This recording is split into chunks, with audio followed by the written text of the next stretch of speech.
আসসালামু আলাইকুম। Prompt engineering simplified টিউটোরিয়ালের নবম পর্বে আপনাকে স্বাগতম। আজকে আমরা যে প্রম্পট টেকনিক সম্বন্ধে জানব তার নাম রিয়্যাক্ট প্রম্পটিং। আমি আজকে রিয়্যাক্ট প্রম্পটিং সম্বন্ধে কিছু ধারণা দিব এবং কিছু প্র্যাকটিক্যাল উদাহরণ দেখাবো। তাই প্র্যাকটিক্যাল উদাহরণের আগে যদি ধৈর্য ধরে আমার কথাগুলি শুনেন তাহলে রিয়্যাক্ট প্রম্পটিং সম্বন্ধে আপনার ধারণা পরিষ্কার হয়ে যাবে। তো চলুন শুরু করা যাক। গত পর্বে আমরা শিখেছিলাম চেইন অফ থট প্রম্পটিং। তো রিঅ্যাক্ট প্রম্পটিং এবং চেইন অফ থট প্রম্পটিং বা সিওটি এর মধ্যে বেশ কিছু মিল আছে, কিন্তু দুটো এক জিনিস নয়। সিওটি বলছে চিন্তা করো তারপর উত্তর দাও, অন্যদিকে রিঅ্যাক্ট প্রম্পটিং বলছে যে চিন্তা করো, কাজ করো, ফলাফল দেখো, তারপর আবার চিন্তা করো, আবার কাজ করো, তারপর উত্তর দাও। তো এভাবে এটা একটা লুপের মধ্যে কাজ করছে, লুপ একটা। তো চেইন অফ থট এআই কে সমস্যাটি ধাপে ধাপে ভাবতে সাহায্য করে, আর রিয়্যাক্ট সেই রিজনিং এর সঙ্গে রিজনিং বা যুক্তি তার সাথে বাইরের টুলস ব্যবহার করার ক্ষমতা যোগ করে। আপনি যদি চ্যাট জিপিটিকে বলেন আমার জন্য একটা রিসার্চ রিপোর্ট তৈরি করো, চ্যাট জিপিটি হয়তো তার নিজের জানা তথ্য ব্যবহার করে আপনাকে একটি সুন্দর রিপোর্ট লিখে দিবে, কিন্তু সমস্যা হলো যদি রিপোর্টের জন্য লেটেস্ট কোনো ইনফরমেশন দরকার হয়, তখন যদি গুগল সার্চ করতে হয় বা ক্যালকুলেশন করতে হয়, ডাটাবেস থেকে তথ্য নিতে হয়, অথবা রিসার্চ করে পাওয়া তথ্য দেখে আবার সিদ্ধান্ত পরিবর্তন করতে হয়। এখানে আসে রিয়্যাক্ট প্রম্পটিং এর কাজ। রিয়্যাক্ট অর্থ হচ্ছে রিতে আর ইতে হচ্ছে রিজনিং, আর অ্যাক্ট হচ্ছে অ্যাক্টিং। রিজনিং প্লাস অ্যাক্টিং অর্থাৎ যুক্তি প্লাস কাজ। এখানে এআই শুধু চিন্তা করবে না, চিন্তা করবে, কাজ করবে, কাজের ফলাফল দেখবে, তারপর আবার চিন্তা করবে। এটা এভাবে কাজ করে, think, act, observe, think, act, observe, then answer. এটা রিয়্যাক্ট লুপ। এই রিয়্যাক্টের বিশেষত্ব হলো এআই এআই রিজনিং এবং অ্যাকশনকে আলাদা আলাদা করে না, করে দেখে না। তো এটাকে একটি ইটারেটিভ লুপের মধ্যে ব্যবহার করে। এই ধারণাটি 2022 সালে রিয়্যাক্ট রিসার্চ একটা হয়েছিল, রিয়্যাক্ট রিসার্চ পেপার, এখানে এই প্রস্তাবটা করা হয়েছিল। তো এখন একটা সহজ উদাহরণ আমরা দেখতে পারি। ধরুন আপনি আপনার বন্ধুকে বললেন ঢাকার আজকের আবহাওয়া কেমন। তখন আপনার বন্ধু কি করবে? প্রথমে ভাববে আজকের ওয়েদার জানতে হলে আমাকে ওয়েদার অ্যাপ দেখতে হবে, তারপর অ্যাপ খুলবে, তথ্য দেখবে আজ 32 ডিগ্রি, তারপর বলবে আজ ঢাকায় 32 ডিগ্রি। এখানে কিন্তু চিন্তা করলেই কাজ শেষ হয়নি। সে ভাবলো, অ্যাকশন নিল, রেজাল্ট দেখলো, অ্যান্সার দিল। এআই এর ক্ষেত্রেও রিয়্যাক্ট ঠিক একইভাবে কাজ করে। এখন একটা এআই এর উদাহরণ দেখি। ধরুন ইউজার জিজ্ঞেস করলো AI K, who is the current CEO of company x and what was the companies revenue last year. এখানে এআই এর কাছে যদি রিলায়েবল এক্সটার্নাল টুলস থাকে, তাহলে সে সরাসরি অ্যান্সার না দিয়ে এই ধরনের লুপ অনুসরণ করতে পারে। যেমন থট, প্রথমে আমাকে কারেন্ট সিইওর তথ্য যাচাই করতে হবে, তারপর সে যাবে অ্যাকশনে, search company X current CEO, তারপরে অবজার্ভ করবে, সার্চ রেজাল্ট পাওয়া গেল, তারপর তার থট হচ্ছে সিইও এর ইনফরমেশন পাওয়া গেছে, এখন রেভিনিউর ডেটা দরকার। তখন তার অ্যাকশন হচ্ছে সার্চ করবে কোম্পানি এক্স অ্যানুয়াল রেভিনিউ কত 2025-এ, তারপরে অবজার্ভ করবে অ্যানুয়াল রিপোর্ট পাওয়া গেল। তারপর তার থট হচ্ছে এখন অ্যানুয়াল রিপোর্ট থেকে রেভিনিউ ফিগার যাচাই করে অ্যান্সার দিতে পারি। তখন ফাইনাল অ্যান্সার হচ্ছে সিইও এবং রেভিনিউর তথ্য সোর্সও দেওয়া হলো। এখানে সেইভাবেই অ্যান্সারটা দিবে। তো এখানে সবচেয়ে গুরুত্বপূর্ণ ব্যাপার হলো প্রথম সার্চের ফলাফল দ্বিতীয় অ্যাকশনকে ইনফ্লুয়েন্স করেছে। তো রিয়্যাক্ট প্রম্পট, এই প্রম্পটটা আমরা কখন বেশি দরকার হয়? এটা কিন্তু বেশ দরকারি একটা প্রম্পট, খুবই ইউজফুল। যখন আমরা সরাসরি চ্যাট জিপিটিকে প্রশ্ন করলেই হয়ে যায়, কিন্তু রিয়্যাক্ট কেন আমরা ইউজ করব? কারণ কিছু টাস্কের উত্তর এআই এর ইন্টারনাল নলেজ দিয়ে ভালোভাবে দেওয়া সম্ভব হয় না, বিশেষ করে যখন কারেন্ট ইনফরমেশন দরকার, যেমন আজকের স্টক প্রাইস কত, এক্সটার্নাল ডেটা যেমন এই ডেটাবেজের কাস্টমার ডেটা বিশ্লেষণ করো, বা ক্যালকুলেশন করতে হয়, যেমন 50টি ট্রানজ্যাকশনের টোটাল এবং অ্যাভারেজ বের করো। মাল্টিপল স্টেপ রিসার্চ, যেমন আমার বিজনেসের 3টি কম্পিটিটর রিসার্চ করে কম্পারিজন তৈরি করো। তারপর ডাইনামিক এনভায়রনমেন্ট আছে, যেখানে একটি অ্যাকশনের ফলাফল থেকে পরবর্তী অ্যাকশন ঠিক করতে হয়। রিয়্যাক্ট এই ধরনের টাস্কের জন্য বিশেষভাবে ইউজফুল, এবং মূল গবেষণাতেও রিয়্যাক্টকে কোয়েশ্চেন অ্যান্সারিং, ফ্যাক্ট ভেরিফিকেশন এবং ইন্টারঅ্যাক্টিভ ডিসিশন মেকিং এর মতো টাস্কে পরীক্ষা করা হয়েছিল। যখন সেই গবেষণা করার কথা বললাম, একটা রিসার্চ পেপার বের হয়েছিল। তো রিয়্যাক্টের একটি বড় সুবিধা হচ্ছে কোর্স কারেকশন, মানে সে তার যে কোর্সটা সে চেঞ্জ করতে পারে। যেমন রিয়্যাক্টের একটি বড় যে এআই মাঝপথে নিজের অ্যাপ্রোচ পরিবর্তন করতে পারে। এ ধরুন এআই সার্চ করলো action search company x revenue 2025, কিন্তু রেজাল্ট খুব ভালো হলো না। তখন সে অবজার্ভ করলো no reliable result found. AI তখন আবার ভাববে, থট এই কোয়ারি যথেষ্ট ভালো নয়, অ্যানুয়াল রিপোর্ট দিয়ে সার্চ করা উচিত। তারপর সে আবার অ্যাকশনে গেল, সে সার্চ করলো company x 2025 annual report revenue. এবার হয়তো রিলায়েবল সোর্স পাওয়া গেল। অর্থাৎ রিয়্যাক্টের মধ্যে আছে ট্রাই, এখানে চেক, ট্রাইয়ের পরে check, adjust and try again. এটাও রিয়্যাক্টের একটা ফর্মুলা। তো এই অ্যাবিলিটি কিভাবে একটি সহজ রিয়্যাক্ট এই অ্যাবিলিটি, আচ্ছা, কিভাবে আপনি একটি সহজ রিয়্যাক্ট প্রম্পট তৈরি করতে পারেন, এই ফর্মুলাটা আপনি ফলো করতে হবে।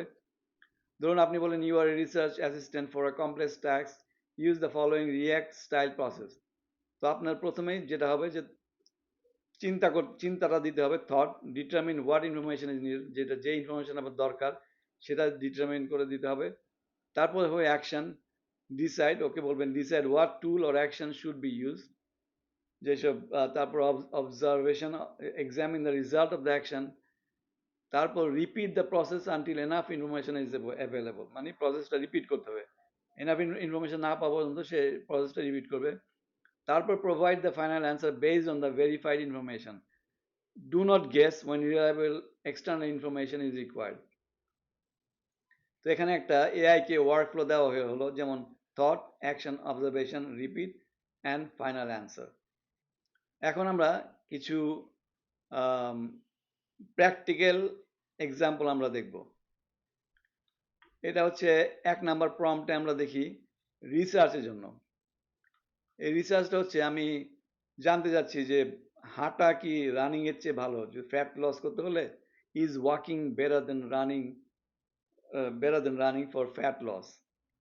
এই রিসার্চটার জন্য আমি ওকে জিজ্ঞেস করব যে use a react approach to research this topic, identify the key questions, determine what information is needed, research and evaluate the available information। তারপর সে ক্রস চেক করবে, cross check important facts, identify gaps or conflicting information, synthesize the findings, give me a concise, well supported final answer। ঠিক আছে, এই টপিকটাও দিয়ে দিলাম, is walking better than running for fat loss. এটা আমরা এখন চ্যাট জিপিটিকে দিয়ে ট্রাই করে দেখি।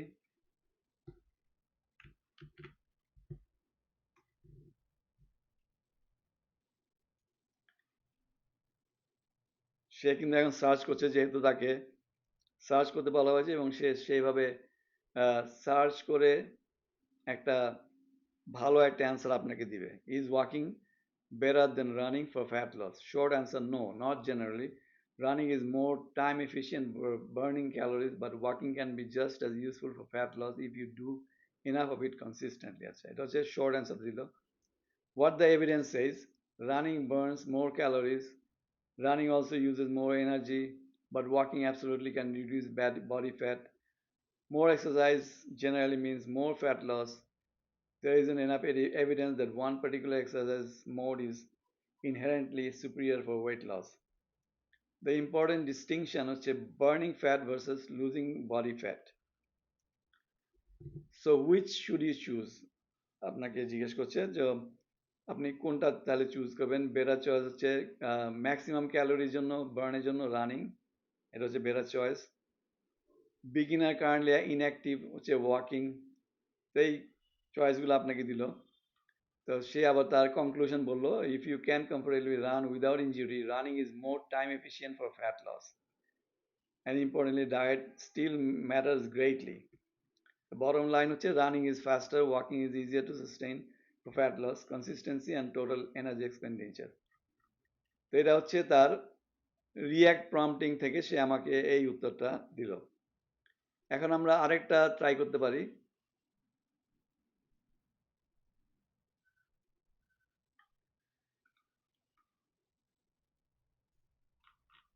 Prompt number 2, SEO audit. যদি আপনি একটা ওয়েবসাইটের এসইও অডিট করতে চান তাহলে আপনি এই প্রম্পটটা ইউজ করতে পারেন।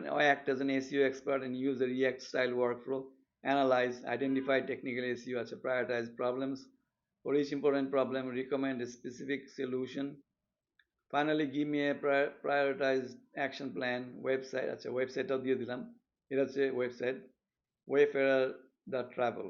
আচ্ছা,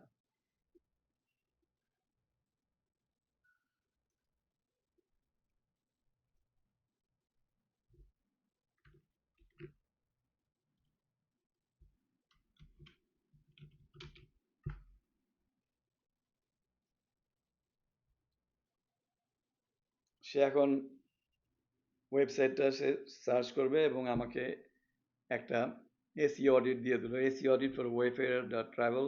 I reviewed the publicly accessible pages of Wayfarer, including the home page, about page, city guides, hotels, individual articles, সবগুলো পেজই সে চেক করেছে এবং এখানে যেই সমস্যা হচ্ছে important limitation this a public site audit not a full crawler. আচ্ছা, মানে এটা সে ওয়েবসাইট থেকে নিজেই করেছে। তো এক্সিকিউটিভ সামারি হচ্ছে Wayfarer has a strong underlying SEO asset, but its biggest opportunity is not simply publish more articles. The site already has a clear travel luxury positioning, মানে ওদের একটা ভালো স্ট্রং এসইও আছে, কিন্তু ওদের অপরচুনিটি খুব বেশি আর্টিকেল লেখার ওদের দরকার নেই।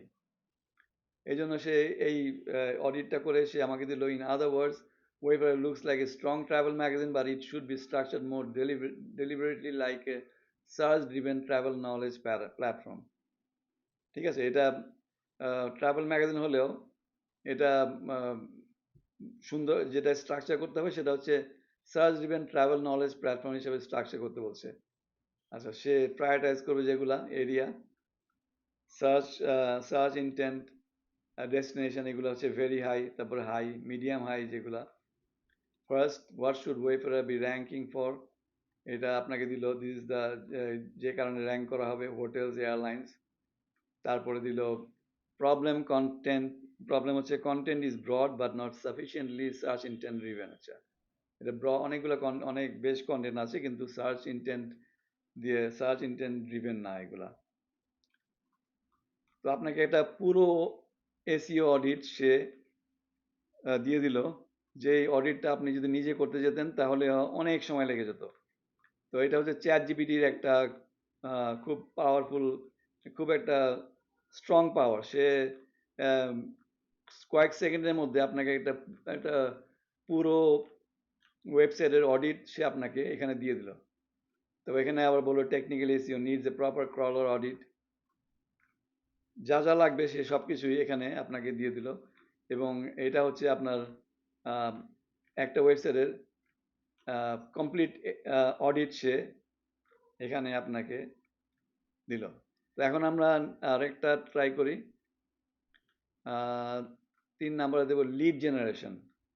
Use react workflow for lead generation. আচ্ছা, then determine the best search, first understand my target customer.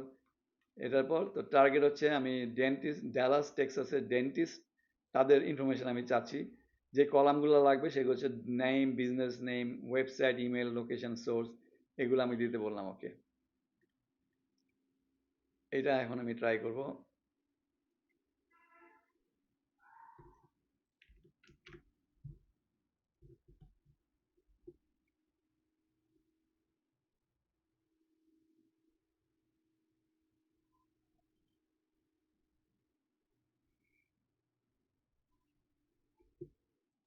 I treated the ideal lead as a Dallas-based dental practice with a publicly listed professional business email. সে আমাকে আবার ম্যাপও দিয়ে দিল একটা, এবং Dallas based dentist যারা আছে তাদের যেভাবে আমি বলেছিলাম যে টেবিল আকারে দিতে, name, business name, website, email, location, source, এগুলো সবই সে আমাকে দিয়ে দিল। তারপর আবার duplicate remove, the dental method appeared in multiple searches, uncertainty flag. I would treat the contact as a practice management. I also found several.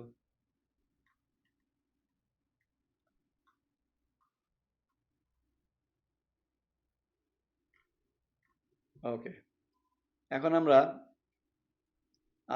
এখন দেখব, আপনার যদি ফ্রিল্যান্সিং প্রপোজাল যদি লিখতে হয় তখন আপনি এই প্রম্পটটা ইউজ করতে পারেন। Use react style approach to write my Upwork proposal.